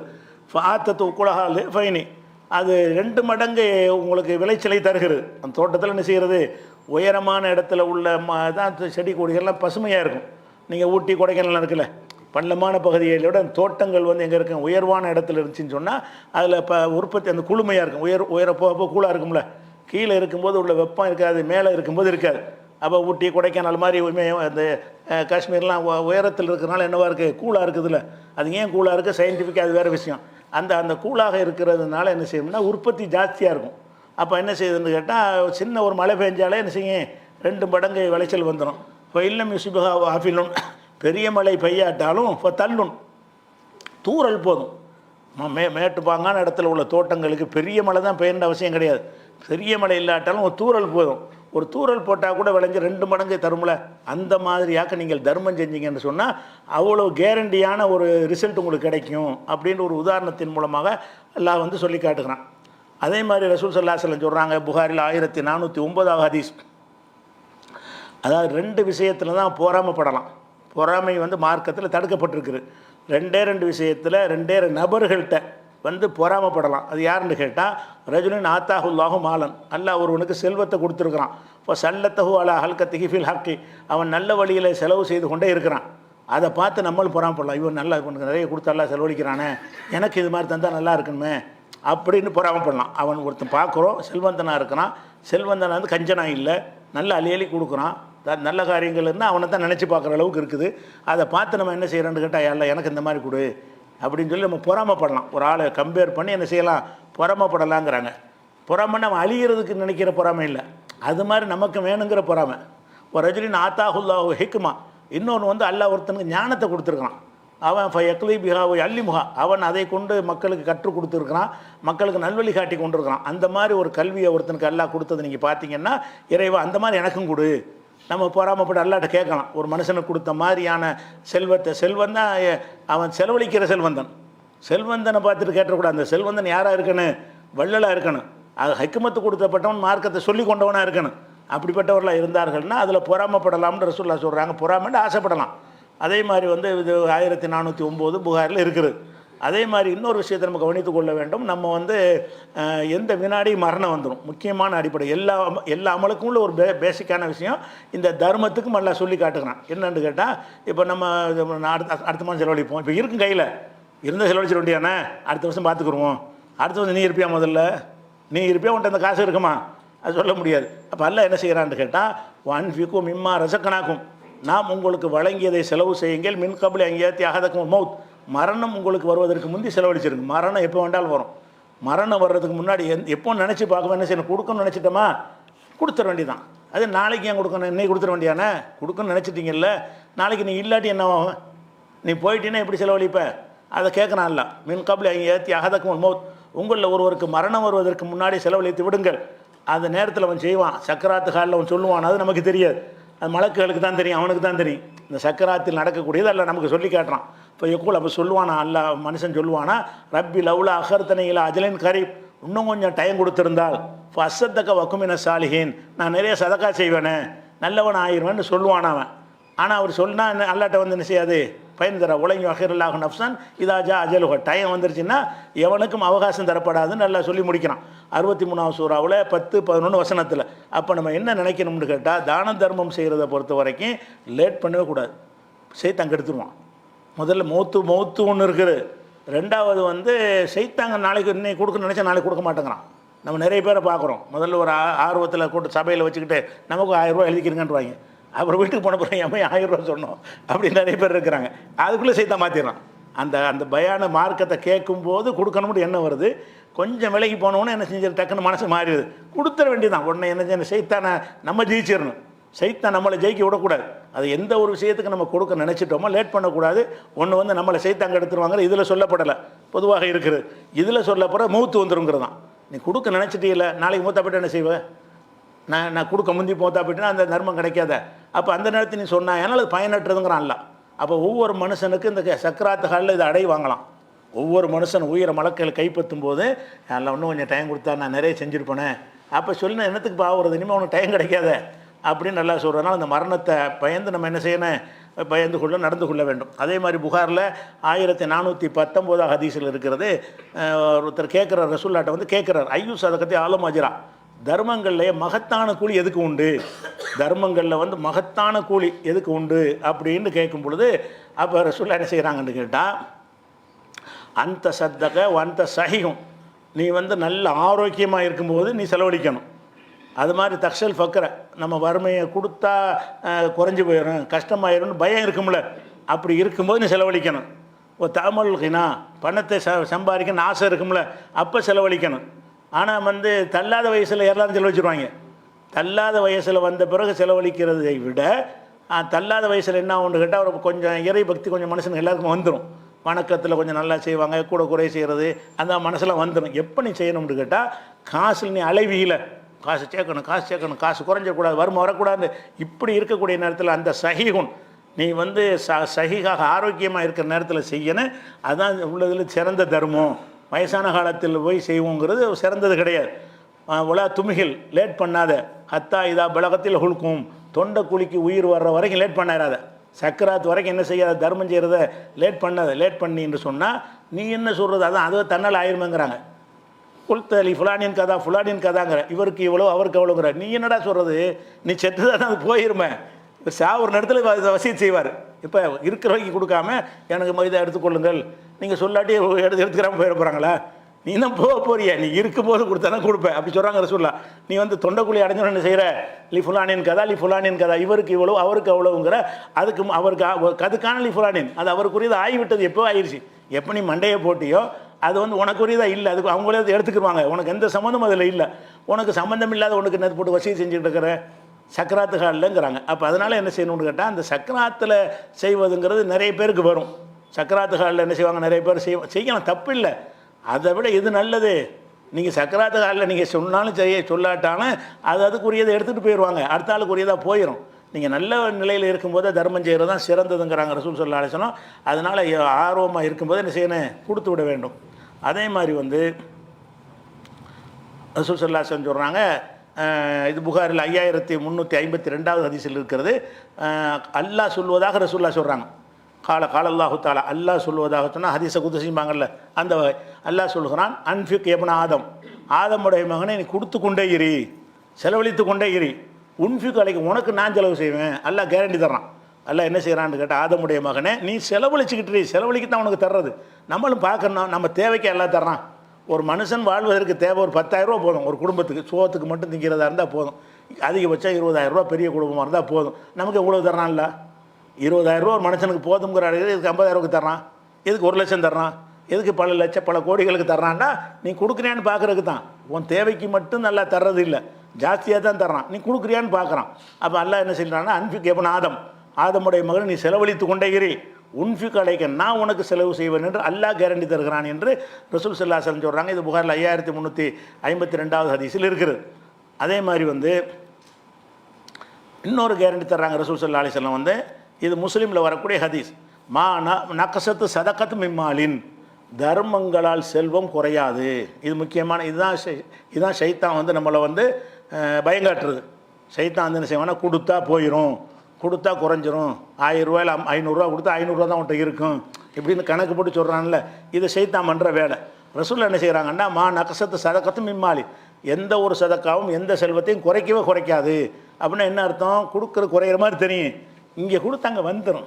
எப்போ குறையுன்னு சொல்லுவோம், அந்த இதில் டேமில் தண்ணியை திறந்து விட்றான்னு சொன்னால், இங்கே ஒரு 1000 அடி திறந்து விட்டான்னா அங்கே 2000 அடி வந்துடுமே. அப்போ 2000 அடி வந்துட்டு அந்த திறந்து விடுறது ஏதாவது பாதிக்க செய்யும், பாதிக்காது தானே. அப்போ நம்ம இந்த பக்கம் லேசாக திறந்து விட்டு அந்த பக்கம் நமக்கு வந்து சேர்ந்துருங்கிற அர்த்தம். அதுக்கு குறையாதுன்னா குறையத்தான் செய்யும், குறையாமல் இப்படி இருக்கேன். அப்போ குறையாதுக்கு அர்த்தம் என்னன்னு கேட்டால், அவன் வேறு வழியை தந்துக்கிட்டு இருப்பான். நீ இப்படி 500 ரூபா கொடுத்து அங்கே 1000 ரூபா உனக்கு சேர்ந்துடும், உனக்கே தெரியாது. அப்போ எந்த ஒரு தர்மத்தினாலையும் என்ன செய்யாது, செல்வங்கள் குறையாது. ஒமா ஜாதல்லாஹு அப்தன் ஃபி அஃபின் இல்லா இஸ்ஸன், எந்த ஒரு மனிதன் மன்னித்து வாழ பழகி கொண்டானோ அவனுக்கு கண்ணியத்தை அல்லாஹ் என்ன செய்வான், உயர்த்துவான்.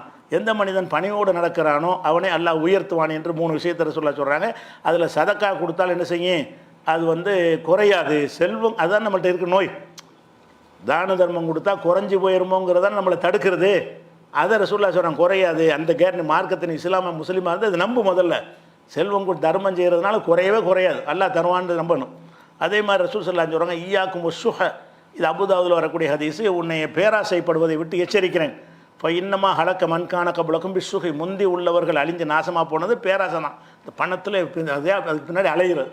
அமரகம் பில் புகழி, அது அவர்களை வந்து அந்த கஞ்சத்தனத்தை தான் ஏவும், பேராசை தான் ஏவும். பேராசை தான் கஞ்சத்தனத்துக்கு கட்டளையிடுமா. இப்போ பகிலு, அவங்க கஞ்சத்தனமாக செய்ய ஆரம்பித்து விடுவாருங்கிறாங்க. அதனால் பேராசையை ஒழிச்சிட்டாலே எது வந்துடும், கஞ்சத்தனம் வராது. பேராசை ஒன்று வேணும் எவ்வளோ வந்தாலும் பத்தாதுங்கிற அளவுக்கு நம்ம வளர்த்துக்கிட்டு போனோம்னு சொன்னால் அது நல்லது இல்லை என்று அதையும் சொல்கிறாங்க ரசூல் ஸல்லல்லாஹு அலைஹி வஸல்லம். அதே மாதிரி வந்து இன்னொரு விஷயம் என்னன்னு கேட்டால், இந்த செல்வந்தர்கள் நல்லவர்களாக மட்டும் இருந்து சரியான முறையில் செலவு செஞ்சாங்கன்றீங்க, அவங்க அடைகிற ஒரு தகுதியை வந்து ஏழைகள் கூட அடைய முடியாது. அது ஒரு பெரிய பாக்கியம். அல்லாஹ் மட்டும் செல்வத்தை கொடுத்து அந்த செல்வத்தை நம்ம சரியான முறையில் செலவழிச்சோன்னு வைங்க. அப்படி செலவழித்தால் நம்ம சமகாலத்தில் வாழ்கிற மற்ற நம்ம கீழே உள்ள மக்கள் இருப்பாங்கள்ல பொருளாதாரத்தில், அவங்கள விட மறுமையில் நம்ம நல்ல ஒரு மேல்நிலையில் தான் இருப்போம். அதுக்கு என்ன ஆதாரம்னா, ரசூல் ஸல்லல்லாஹு அலைஹி வஸல்லம் சஹாபாக்கள், ஏழை சஹாபாக்கள் வர்றாங்க. இது பல தடவை கேட்ட ஹதீஸ் தான். வந்து என்ன செய்வாங்கன்னா, அல்லாஹ்வுடைய தூதரை, நாங்கள் தொழுகிற மாதிரி இந்த பணக்காரங்களும் தொழுகிறாங்க, நாங்கள் நோன்பு வைக்கிற மாதிரி இந்த பணக்காரங்க நோன்பு வைக்கிறாங்க. ஆனால் அவங்கள்ட்ட பணம் இருக்கிறனால தர்மம் செய்கிறாங்க, எங்களுக்கு செய்ய முடியலை. ஏழை வந்து முறையிடுறாங்க. தொழுகையில் நாங்கள் அவங்களும் ஈக்குவலாக போட்டி போட்டுட்டு போயிடுறோம். நோன்பு விஷயத்தில் நாங்கள் நோன்பு வைக்கிறோம், அவங்களும் நோன்பு வைக்கிறாங்க. அது அவங்க எங்களை மிஞ்ச முடியாமல் நாங்கள் பார்த்துக்குறோம். ஆனால் காசு இருக்கிறவங்க என்ன செய்கிறாங்கன்னா, தான தர்மம் செஞ்சு அவங்களுடைய அந்தஸ்தை உயர்த்தி கொள்கிறாங்களே, நாங்கள் டவுன் ஆகிடுறோமே, அதுக்கு என்ன செய்வதுன்னு என்ன செய்கிறாங்க, ரசூல்லாட்ட வந்து கேட்குறாங்க. அப்போ ரசூல்லா என்ன செய்கிறாங்கன்னு, அப்படியா, அப்போ நீங்கள் தர்மம் செய்யினா தானே விஷயம், உங்களுக்கு தர்மம் செய்கிறதுக்கு பதிலாக நான் வேறு ஒரு பரிகாரத்தை உங்களுக்கு சொல்லித்தர்றேன் அப்படின்னு சொல்லிட்டு, ஒவ்வொரு தஸ்பீகும் ஒரு சதக்கா தான். ஒவ்வொரு தக்பீர், தஸ்பீகுன்னா சுப்ஹான் அல்லாஹ்வுக்கு பேர், தக்பீர்னா அல்லாஹ் அக்பர், தஹமீதுனா அல்ஹம்துலில்லாஹ். அப்போ தஹலீல்னா லா இலாஹ இல்லல்லாஹ், அந்த எல்லாத்துக்கும் சேர்த்து ஒரு பேர் வச்சுக்கிறாங்க. தஸ்பீஹ சதக்கான்னா சுப்ஹான் அல்லாஹ் ஒரு சதக்கா, குல்லு தக்பீரத்தின் சதக்கா அல்லாஹ் அக்பர் சதக்கா, குல்லு தஹமீதத்தின் சதக்கா அல்ஹம்துலில்லாஹ் சதக்கா, குல்லு தஹலீலத்தின் சதக்கா லா இலாஹ இல்லல்லாஹ்ங்கிறது சதக்கான்னு சொல்லிட்டு அம்ரும் பில் மஅரூஃப் இதெல்லாம் சொல்லிடுறாங்க. சொன்னவுடனே இது இந்த மாதிரிலாம் சொல்லி கொடுத்துட்றாங்களா. அதுக்கப்புறம் என்ன செய்கிறாங்கன்னா, அந்த மக்கள் வர்றாங்க, யார் இந்த ஏழைகள்லாம் வர்றாங்க. அல்லாஹ்வுடைய தூதர், நீங்கள் வந்து இதெல்லாம் சொல்லி தந்தீங்க. இன்னொரு அறிவிப்பில் வந்து ஒரு தொழுகைக்கு பின்னாடி 33 தடவை ஓதுங்கன்னு சொல்லி கொடுப்பாங்க. இதை செஞ்சால் நீங்கள் தர்மம் செஞ்சவர்கள் அடைஞ்ச அந்தஸ்தை நீங்கள் அடைஞ்சிருவீங்க அப்படிங்கிறாங்க. அப்போ அந்த ஏழை சகாபாக்கள் வந்து என்ன செய்வாங்க, அல்லாஹ்வுடைய தூதரை, இப்போ அந்த பணக்காரங்க இதையும் செய்ய ஆரம்பிச்சிட்டாங்க. எதை, இந்த தஸ்பீ எங்களுக்கு சொல்லி தந்திய சிறப்பாக, எங்களுக்கு நாங்கள் செஞ்ச தஸ்பீ அவங்களும் இப்போ செஞ்சுட்டாங்க. அப்போ மறுபடியும் முந்திட்டாங்க அவங்க. இதில் காசு பணம் வச்சுக்கிறவங்க நல்லபடியாக செலவு செஞ்சாங்கன்னா தர்ஜாவில் மேலே தான் இருக்கிறாங்க. அப்படி போயிட்டாங்களே, மிஞ்சிட்டாங்களேங்கிறாங்க. நீங்கள் எங்களுக்கு சொல்லித்தந்த அந்த தஸ்பீகை அவங்களும் செய்கிறாங்க, கடைப்பிடிப்பத காரணத்தினால எங்களை விட ஒருபடி மேலே தான் நிற்கிறாங்க. அதுக்கு நாங்கள் என்ன செய்கிற, அப்போ ரசூலுல்லாஹ் சொல்லுவாங்க, தாலிக்க ஃபதுல்லாஹ், அது அல்லாஹ்வுடைய அருள், அது ஒன்றும் செய்ய முடியாது. எல்லாம் அவங்களுக்கு கொடுத்துருக்குறான், நாடியவர்களும் கொடுப்பான். அதுவும் பெரிய சோதனை. உங்கள்கிட்ட காசு தந்து அதே மாதிரி இருப்பேன்னு சொல்லலை. நீங்கள் கஞ்சத்தனம் பண்ணக்கூடியலாம் இருந்துடலாம். அல்லாஹ் வந்து அதுக்காக கூட அவங்களுக்கு கொடுத்துருக்கலாம். அதனால் அருள் நினச்சி பேசாமல் விட்டு போயிருங்கிறாங்க. அப்போ இதில் என்ன வழங்குதுன்னு கேட்டால், காசு பணம் உள்ளவர்கள் மாத்திரம் தான தர்மங்கள் நல்லா செஞ்சாங்கன்னு சொன்னால் அவங்க மற்றவர்கள் இருக்கிற தரஜாவை விட மேல் தரஜாவை அடைவார்கள் என்பதை இந்த ஒரு ஹதீஸிலிருந்து என்ன செய்யலாம், நம்ம அறிந்து கொள்ளலாம். அதே மாதிரி வந்து இந்த தான தர்மம் செய்கிறத பொறுத்த வரைக்கும் பெருசாக தான் செய்யணும்னு நினைக்கிறாங்க. அது ஒரு இப்போ மக்கள் மத்தியில் இருக்குது. சின்ன சின்ன இதெல்லாம் இதில் அது தர்மத்தில் வராது. நம்ம என்னத்தை கொடுக்க முடியும்? ஒருத்தவங்க வந்து கேட்டு வர்றாங்கன்னு வைங்களேன், கேட்டு வந்தாங்கன்னா ஒரு 100 ரூபா 50 ரூபா 500 ரூபா 1000 ரூபா சில பேர் கொடுப்பாங்க. உங்களுக்கு 10 ரூபா தான் கொடுக்க முடியும்னு வைங்களேன், அதுக்கு வெக்கப்படுவீங்க. 10 ரூபா எல்லாம் 100 ரூபா கொடுக்குறாங்க, நமக்கு 10 தானே, 10 தான் உங்களுக்கு ஏழும், 10 ரூபா தான் உங்களுக்கு ஏழும்னா வெக்கப்பட தேவை. 10 ரூபா தான் ஏழும்னு கொடுங்க. சின்னது பெருசுலாம் பார்க்க வேண்டியதில்லை. அப்போ சின்ன தர்மம் செய்கிற தன்மையிலேருந்து பழகிட்டு வந்தால் தான் நாளைக்கு நீங்கள் காசு பணம் வந்தவுடனே செலவழிப்பீங்க. நம்ம இதெல்லாம் நம்ம சின்ன காசு வச்சுக்கணும், நமக்கு செல்லாது அப்படின்னு நினைக்கக்கூடாது. அதனால் சிறுசாக இருந்தாலும் பெருசாக இருந்தாலும் செலவு செய்யணுங்கிறதுக்கு அல்லாஹ் என்ன சொல்கிறான்னு கேட்டால் 3வது சூறாவில் 134 வசனத்தில் சொல்லி காட்டுகிறான். அல்லதீன யுன்ஃபிகூன ஃபி ஸர்ராய் வல் தர்ராய், வறுமையிலையும் செழிப்புலையும் செலவு செய்வார்கள். அப்போ செழிப்பில் தான் செலவு செய்கிறவங்கன்னு கிடையாது. வறுமையில் செலவு செய்வாங்கன்னா என்ன செய்வான்? இருக்கிறது தான் செய்வான். வறுமையில் செலவு செய்கிறவங்க கம்மியாக தான் செலவு செய்வாங்க. அப்போ வறுமையிலையும் செலவு செய்வார்கள், செழிப்பிலையும் செலவு செய்வார்கள். இப்படி நல்லவர்களை யுஹிப்புல் முஹ்சினீன், இவங்களை அல்லாஹ் விரும்புகிறான் என்று 134 வசனத்தில் அல்லாஹ் சொல்லி காட்டுகிறான். அதே மாதிரி 121 அல்லாஹ் சொல்கிறான், உலா யுன்ஃபிகூன நஃபகத்தன் சகீரத்தன் உலா கபீரத்தன், சின்ன அளவில் செலவு செய்தாலும் சரி பெரிய அளவில் செலவு செய்தாலும் சரி இல்லா குத்திபலகும், அவர்களுக்கு ரிஜிஸ்டர் செய்யப்படும். அல்லாஹ் அவர்கள் எஜிசியஹமுல்லாஹ் அஹ்ஸனமாக்கானு யாமலூன், அவங்க செஞ்ச நல்லறத்துக்கு கூலி கொடுப்பதற்காக அல்லாஹ் வந்து அதை பதிவு செய்கிறான். அதனால் தர்மம் செய்வதற்கு 10 ரூபா தான் ஏழும்னா 4 பேரெல்லாம் நீங்கள் பார்க்க வேண்டியதில்லை. எல்லாம் 100 ரூபா கொடுக்குறாங்க, நம்ம 10 ரூபா கொடுத்தவர் மாதிரி நினைப்பாங்களே. ஒருத்தர் கேட்குறாரு, பசிக்குன்னு கேட்குறாரு, 100 ரூபா கொடுக்குறாங்க. சார் நீ உங்கள்கிட்ட கேட்கும்போது 100 ரூபா இல்லை 10 ரூபா தான் உங்களுக்கு, எனக்கு கொடுங்க 10 ரூபாயே, இவனுக்கு நீங்கள் பார்க்குறீங்க, அவன் ரிஜிஸ்டர் பண்ணுவான்ல அல்ல. அப்போ 10 ரூபா கொடுக்க நம்ம வெக்கப்படக்கூடாது, 5 ரூபா கொடுக்குற வெக்கப்படக்கூடாது. நமக்கு என்ன இருக்கிறதோ என்ன செய்யணும், ஒரு பேரிச்சம்பளத்தை கொடுத்தாவது நரகத்தை விட்டு பாதுகாத்து கொள்ளுங்கிறாங்க. இத்தக்குன்னார உழவு பிசிக்கு தமரா, ஒரு பேரிச்சம்பளத்தை துண்டை கொடுத்தாவது, அப்போ அதை கூட தர்மம் செய்யலாண்டு வழங்குது. ஒரு பேரிச்சம்பளம் துண்டுங்கள்லாம் ஒரு கணக்கில் வருமா? கணக்கில் வராது. அதுதான் உனக்கு ஏழுமாக இருந்தால் அதையாவது கொடு. தர்மம் செய்வதற்கு பெருசாக கொடுக்கணும்னு நினச்சிடாங்க. சிறு துளி பெருவெள்ளம், சின்ன சின்னதாக கொடுக்குறவங்கள சேர்த்து அது பெரிய தொகையை கூட ஒடியாந்துடும். அதனால் வந்துக்கிட்டு நம்ம சின்னதையும் கொடுத்தாலும் கூலி கிடைக்கும் நல்லா என்ன செய்யலாம் சொல்லி காட்டுகிறான். அதே மாதிரி வந்து ரசூலுல்லாஹ்வுடைய காலத்தில் வந்து புகாரில் 1415வது ஹதீஸில் இருக்கிறது, தர்மம் செய்ய சொல்லி அல்லாஹ்வுடைய கட்டளை வந்த உடனே ஏழைகள் நினைக்கிறாங்க நம்மள்ட்ட ஒன்றுமே இல்லையே அப்படின்னு சொல்லி மூட்டை தூக்கி கூலி வேலை செய்து நாங்கள் சம்பாரிச்சிட்டு வந்து தர்மம் செய்வோம். சில ஆளுக்கு என்ன செய்வாங்கன்னா, இப்படி தர்மம் செய்கிறவங்க வந்து கம்மியாக தான் செய்வாங்க. சில ஆளுக்கு வந்து என்ன செய்வாங்கன்னா பெரிய பெரிய பொருள்களை கொண்டாந்து தர்மம் செய்வாங்க. சில ஆளுக்கு என்ன செய்வாங்கன்னா ஒரு மரக்கால் தானியத்தை கொண்டாந்து கொடுப்பாங்க. இந்த கூலி வேலை செய்கிற என்னத்தை கொண்டாந்து கொடுப்பாரு? கொஞ்சமாக கொடுப்பாரு. கொஞ்சமாக கொடுத்தோன்னு என்ன செய்கிறாங்கன்னா, இருக்கிற ஆளுக்கள்லாம் வந்து குறை சொல்கிறானுங்க. அன்றைக்கி இருந்த முனாஃபிக்கள் இதெல்லாம் இதை கொண்டாந்து கொடுக்குறான் பாரு, இதெல்லாம் ஒரு தர்மமா அப்படி சொல்லுவாங்களே. சின்னதை கொடுத்தோம்னா என்ன செய்வாங்க, இதெல்லாம் ஒரு பொருள்னு கொண்டு வர்றியா அப்படின்னு கேட்பாங்கல்ல, அப்படி கேட்டிருக்கிறாங்க.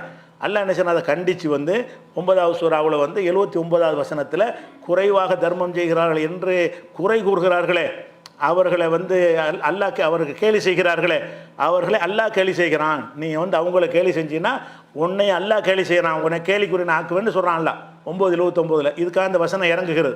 அப்போ கம்மியானது செஞ்சால் கூட அதை குறை சொன்னவங்களை கண்டித்து ஒரு வசனம் இறக்குறான் அல்லாஹ். நீங்கள் மனுஷனுக்கு ஏன் பயப்படுற? உனக்கு சார்பாக அல்லாஹ் பேசுகிறான். அல்லாஹ் என்ன செய்கிறான், எவன் வந்து கம்மியாக தர்மம் செய்கிறவங்களை குறை சொல்லுகிறானோ கேலி செய்கிறானோ அவனை நான் கேலி செய்வேன். அப்படின்னா என்ன, அவனை கேலிக்குரியவன் ஆக்குவான் அர்த்தம். அந்த உலகத்துல எல்லாம் என்ன செய்வான், கேலிக்குரியவன் ஆக்குவான். மறுமையில் கூட அது இருக்கலாம். அப்போ இப்போ எசுகரோன அவங்க கேலி செய்கிறார்கள், சஹிர் அல்லாஹு மின்ஹும், அவங்கள அல்லாஹ் கேலி செய்வான் அப்படின்னு அல்லாஹ் வந்து கடுமையான விஷயமாக சொல்லி காட்டுகிறான். அதே மாதிரி தர்மஞ்சேரில் சின்னதை கொடுத்தா என்ன ஒரு நினைக்கிறீங்கல்ல, அது என்ன வரும்ன்ற ரசூலுல்லாஹ் விளக்குறாங்க. மன் தஸத்தக பிஇதிலி தம்ரத்தின் மின் கஸ்பின் தையிபின், தூய்மையான சம்பாத்தியத்தில், ஹராம் இல்லாத சம்பாத்தியத்தில் ஒரு பேரிச்சம்பளம் அளவுக்கு நீ தர்மம் செய்தீர்களேயானால் இன்னல்லாஹ யதகப்பலுஹா பியமீனி, அல்லாஹ் தன் வலது கரத்தில் அதை வாங்கி கொடுக்குறான். நீ கொடுக்குற ஒரு பேரிச்சம்பளத்தான் 2 கையேந்தி வாங்குவோம்ல, 2 கையேந்தி வாங்குற மாதிரி எல்லாம் என்ன செய்யணும், அதை வாங்கிக்கிட்டு சும்மையு ரப்பிஹாலி சாஹிபிஹி, அந்த கொடுத்தவனுக்காக அதை பெருசாக்குறான். நீ கொடுத்தது ஒரு பேரிச்சம்பளம், அல்ல எப்படி பெருசாக்குறான்னு கேட்டால் கமாயு ரப்பி ஆகுதுக்கும் பொழு, தன்னுடைய குட்டியை ஒருத்தர் வளர்க்கு வரல, குட்டியாக இருக்கிற இப்படி பெருசாக்கி வளர்க்கு வரல, அது மாதிரி எல்லாம் என்ன செய்யறான்னா நீ ஒரு பேரிச்சம்பளத்தை இப்படி ஆக்கிடுறான். எந்த மாதிரின்னா ஒரு மலை அளவுக்கு நீ கொடுத்த தூய எண்ணத்தில் நீ கொடுத்த பேரிச்சம்பளம், அல்லாஹ் என்ன செய்யறான், அந்த பேரிச்சம்பளம் இல்லடாது உகது மலை அளவுக்கு நீ கொடுத்துருக்கேங்கிறான்ல. அப்போ நம்ம சின்னதை கொடுக்குறதுக்கு வெக்கப்படக்கூடாது. சின்னது நீ கொடுத்தாலும் இறைவன் என்ன செய்யறேன்னா, ஒன்றுக்கு 700 வருதில்ல, அதுக்கு மேலேண்டு வரும்ல, அதெல்லாம் இதில் சேர்ந்துடும். 700க்கு மேலேன்னா அது மலை மாதிரி வந்துடும்ல. அப்போ 700க்கு பல மடங்கு எல்லாம் தருமானுங்கிற காரணத்தினால ஒரு பேரிச்சம்பளத்தை நீங்கள் தர்மம் செஞ்சாலும் சரி, அது மலை அளவுக்கு வரும் அளவுக்கு எல்லாம் என்ன செய்யணும், அதை வளர்த்து பெருசாக்குவான், மறுமையில் கூலி பெருசாக தருவான்னு சொல்கிறாங்க. அதே மாதிரி இது மாதிரி ஒரு விஷயத்தையும் பார்க்குறோம். அதே மாதிரி இன்னொன்று சொன்னாங்க, தர்மம் செய்கிறதுங்கிறது இருந்தாலும் சிலருக்கு தர்மம் செய்ய இயலாது, இன்னும் செய்ய முடியாமல் இருக்கும். ஆனால் தர்மம் செய்தல் என்பது எல்லா முஸ்லீமுக்கும் ஒரு கடமை இருக்குது. அதுக்கு ரசூல் என்ன செய்கிறாங்கன்னா, அறவே ஒரு 10 காசு செலவழிக்க உனக்கு முடியாதா அப்படிப்பட்ட இருப்பாங்க. ஒரு நேரத்தில் ஒரு 10 ரூபா காசு கூட கொடுக்க முடியாது, அது அவருக்கு தேவையானதாக இருக்கும். அந்த 10 ரூபா அவருக்கு அவசியமானதாக கூட இருக்கும். அப்படிப்பட்ட நிலையில் மனிதர்கள் இருப்பார்கள்னா இருப்பார்கள். இருந்தாலும் அவரும் சதக்கா செய்யணுங்கிறாங்க ரசூல்லா. ஏன்னா அலா குல்லி முஸ்லீமின் சதக்கா, ஒவ்வொரு முஸ்லீமுக்கும் சதக்கா கடமை. முஸ்லீமானி பிறந்தால் சதக்கான்னு ஒன்று இருக்கணும் அப்படிங்கிறாங்க. அப்போ சஹாபாக்கள் கேட்குறாங்க, இப்போ வெள்ளம் எஜுது கிடைக்காட்டி, ஒன்றும் கிடைக்காட்டி பேரிச்சம்பளம் தான் கொடுத்தா அவங்க கிடைக்காட்டி என்ன செய்கிறது அப்படின்னு கேட்குறாங்க. அப்போ ரசூல் என்ன செய்யறது, கிடைக்காட்டி கொஞ்சம் உழைச்சி சம்பாரித்து கொடுங்குறாங்க. அதுவும் இல்லாட்டி என்ன செய்யுது, வேலை கிடைக்கல, அப்போ நான் என்ன செய்யணும்னு கேட்குறாங்க. அப்போ ரசூல் என்ன செய்கிறாங்கன்னா, ஒரு திக்கற்றவனுக்கு நீ போய் ஹெல்ப் பண்ணு, உடலால் ஹெல்ப் பண்ணுறது, ஒரு வழிகாட்டுறது. ஒரு ஆஸ்பத்திரியில் இருக்கிறாரா, இந்த ஆஸ்பத்திரி வழிகாட்டுறது, ஆஸ்பத்திரி கூட்டிகிட்டு வருது, ஒரு ரத்த தானம் கொடுக்குறது, எத்தனை விஷயங்கள் இருக்குல்ல. அதே மாதிரி என்ன செய்யுங்கன்னா அதை செய்யுங்க. அதுவும் இல்லைன்னு சொன்னால் நீங்கள் அவனுக்கு தீமை செய்யாமல் இருங்க, அது போதும். மனுஷனுக்கு என்ன செய்யுங்க, கேடு செய்யாமல் இருங்க. ஃபைன்னஹாலஹு சதக்கா, அது சதக்காவாயிரும். சதக்காங்கிறது ஒன்றும் இல்லாதவனும் சதக்கா கொடுக்க முடியும். எப்படி கொடுக்க முடியும்னு கேட்டால், அவனால் ஏண்ட உதவி செய்கிறது, ஒரு காசை கொண்டு உதவி செய்யாமல் வேறு உதவி செய்யலாம்ல. சைக்கிளில் கீழே தூக்கி சைக்கிளில் உட்கார வச்சுக்கிறீங்களா, சதக்கா பண்ணிட்டீங்க நீங்கள். அன்றைக்கி ஒரு சதக்கா நீங்கள் கொடுத்தீங்கன்ற அடுத்து ஒன்றும் பைசா கொடுக்கவே இல்லை. ஒரு ஆக்சிடென்ட் ஆகி கிடக்குது, அந்த பாடியை தூக்கி கொண்டு ஆஸ்பத்திரியில் சேர்க்குறீங்க, அல்லது குறைஞ்சபட்சம் ஒரு ஃபோன் பண்ணியாவது ஆம்புலன்ஸ் வர சொல்கிறீங்க, 108 ஃபோன் போட்டு இந்த மாதிரி. அது ஒரு உதவி தானே. அந்த பாடியை அந்த உடம்பு தூக்கிட்டு போய் சிகிச்சை பண்ணிட்டான்னா அது ஒரு ஹெல்ப் தான் அது. அப்போ இந்த மாதிரியான ஹெல்ப்பிங் மனநிலை வளர்த்துக்கிருக்கேங்கிறாங்க. காசு வகையில் உங்களுக்கு ஒன்றும் செய்ய முடியாட்டா கூட ஹெல்ப் செய்கிற, உதவி செய்யக்கூடிய மனநிலையில் இருந்து கொண்டால் அதுவும் சதக்கா. அப்போ ஒரு முஸ்லீம் என்பவன் இருக்கிற காசை கொண்டு செய்கிறவன் காசை செய்யணும். அப்படி இல்லைன்னு ஒருத்தன் இருந்தால் கூட அவன் தன் வாழ்நாளில் மக்களுக்கு சேவை செய்கிறவனாக தான் இருக்கணும், அது கடமை. ஏதாச்சும் ஒரு சதக்கா மனுஷன் செஞ்சு ஆகணும்னு இருக்கிறது, அதை சொல்கிறாங்க, அதுவும் சதக்காவாக ஆயிரும்ங்கிறாங்க. இப்படியெல்லாம் இருக்கிறது. அதே மாதிரி எப்படி அது இன்னும் கொஞ்சம் விளக்குறாங்க. எப்படின்னு கேட்டால், தாதிலு பைனல் இதுனேனி சதக்கா, 2 பேர் சண்டை பிடிச்சிட்டு இருக்கிறாங்க, நீ போய் ஏன்ப்பா சண்டை பிடிச்சி பேசி சமாதானம், அது சதக்காவான். அவங்க பிடிச்சி நமக்கு என்ன, அப்படி போயிட்டு இருந்து அவங்க சண்டை பிடிச்சிருக்காங்க, அவங்க பிடிச்சா பிடிக்கணும்னு போனீன்னு சொன்னால் நீ பொறுப்பற்றவன் அர்த்தம். அப்போ தாதியுல் பைனல் இதுனேனி சதக்கா, 2 பேருக்கு மத்தியில் நீதி செலுத்துவது சதக்கா. ஒய்யுனு ரஜிலலா தாபத்திக்கு இப்போ யஹ்மில் வலைஹா, ஒரு மனுஷனை அவனுடைய வாகனத்தில் ஏற்றி உட்கார வைக்கிற, ஒட்டகம் வச்சுருக்கானா ஏற முடியாமல் நிற்கிறான், ஆளை தூக்கி மேலே உட்கார வைக்கிற, அது சதக்காங்கிறாங்க. அவள் எருஃபு அலைஹா மத்தாகு, அவனுடைய பொருளை அதில் ஏற்றி வைக்கிற, ஒரு பொருள் லக்கேஜ் வச்சுருக்கான், பைக்கில் தூக்கி வைங்கிறான், அதை போட நீந்திக்கு அப்படின்னு போகக்கூடாது. அவன் பைக்கை வச்சுட்டு நிற்கிறான், இது கொஞ்சம் ஏற்றி விடுங்க, ஒரு கை பிடிங்கம்பாங்க, மட்டன்னு போயிட்டுருப்பானுவோம்.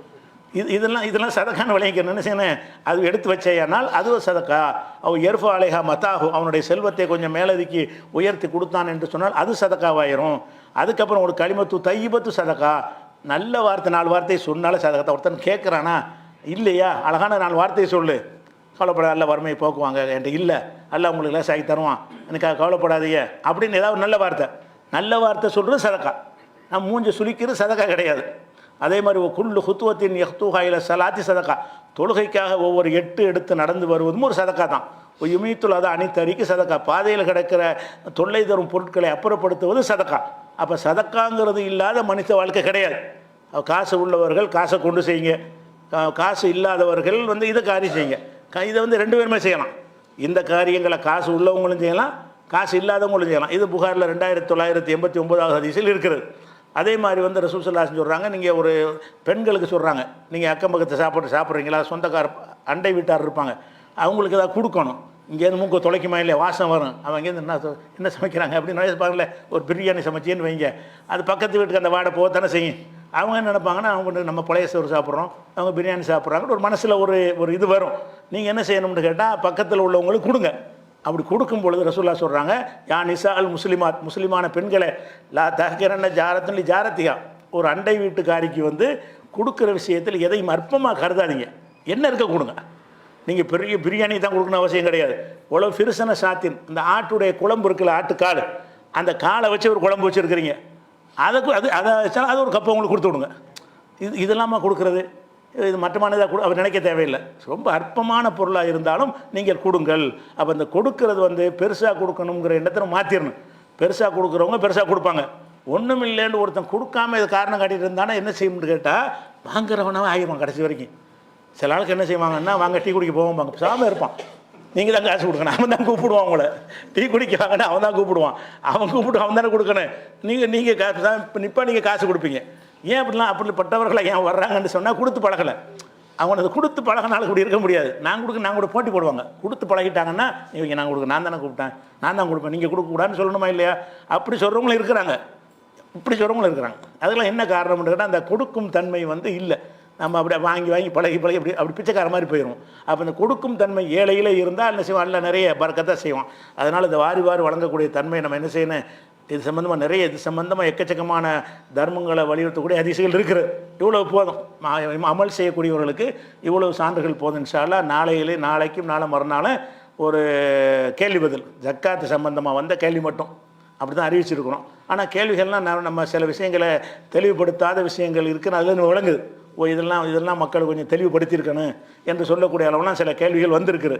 சிலதை வந்து நம்ம கவனக்குறைவாக சில சொன்னதை சுட்டி காட்டியிருப்பாங்க. அதெல்லாம் இருக்கிறதுனால அந்த கேள்விகளுக்கு முக்கியத்துவம் கொடுத்து வந்துருங்க ஒரு விஷயம். அடுத்து ஒரு முக்கியமான ஒரு அறிவிப்பு மட்டும் செஞ்சு முடிச்சுக்கணும். அறிவிப்பு என்னென்னு கேட்டால், குவைத்தில் நம்ம கொள்கை சகோதரர் ஒருத்தர் உமர் ஃபாரூக் கொண்டு உங்களுக்கு தெரியும். அவர் அந்த வீடியோலாம் போட்டுட்ருப்பார், பயான் பண்ணி போட்டுட்ருப்பார். நீண்ட காலமாக அதுலேருந்து கொள்கைவாதியாக இருக்கிறவர். அவர் ஒரு 15 நாளைக்கு முன்னாடி ஆக்சிடெண்ட் ஆகி குவைத்தில் பெரிய ஆக்சிடெண்ட் ஆகி, அதாவது சுயநிலை வரல அவருக்கு. அந்த மாதிரி குவைத்து ஆஸ்பத்திரியில் இருக்கிற சின்ன ஆக்சிடென்ட் நினச்சி அது சொல்லலை, ஒரு ஆக்சிடெண்ட்டாக சரியாகி வந்துடுவாங்கன்னு. இன்னும் அந்த ஒரு சுயநினைவு கூட வந்து கண் முழிச்சு பார்க்குறது கூட இன்னும் வராமல் இருக்கிறார். அவருக்காக நம்ம அதிகமாக குவைத்தில் உள்ள சகோதரர்களுக்கு சொல்லி அவங்களாம் பார்த்து அதெல்லாம் கவனிக்கலாம் முடியாது. அங்கெல்லாம் கவனிக்கிறதுலாம் தேவையில்லை. அரசு ஆஸ்பத்திரியில் எல்லாம் கவனிச்சிக்கிறவங்க பார்த்துட்டு வர்றாங்க. பார்த்துட்டுனா கண்ணாடி வழியாக 2 பார்த்துட்டு வரக்கூடியதான் செய்ய முடியும். ஐசியூவில் தான் இருக்கிறார். அதனால் அவருக்காக என்ன செய்யுங்க, கூடுதலாக அவர் எல்லோரும் பார்த்துருப்பீங்க, வீடியோக்கள் அடிக்கடி பயான்லாம் பண்ணுவார். அவருக்காக சிறப்பாக என்ன செய்யுங்க, ரொம்ப நாளில் எல்லோரும் துவா செய்யுங்க என்பது அறிவிப்பு. அஸ்ஸலாமு அலைக்கும்.